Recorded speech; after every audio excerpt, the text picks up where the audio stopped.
На 3 февруари годинава владата го назначила председателот на КСС Благој Ралповски за член на управниот одбор во Фондот на пензиско и инвалидско осигурување.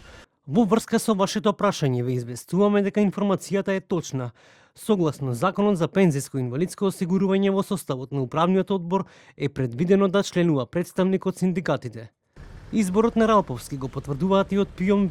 Во управен одбор на ПИОМ има 7 членови. Паушалот за секој член изнесува 15.535 денари, заменик председателот 16.825 денари, а председателот 18.120 денари. Ова е според последната исплата во јануари и се менува паушалот во зависност од просечната плата.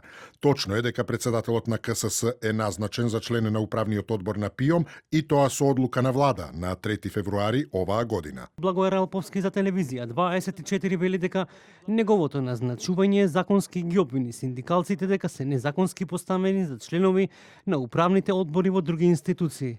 На синдикатите со спогодбата за формирање на економско-социјалниот совет им се доделени заради контролата на работа на фондовите 4 места во управните одбори, едно во Фонд за здравство, едно во Фонд за ПИОМ и 2 во АВРМ, со оглед дека сега има 2 репрезентативни синдикати. Сите 4 места досега ги држеше ССМ, меѓу кои Иван Пешевски и Герасов во АВРМ.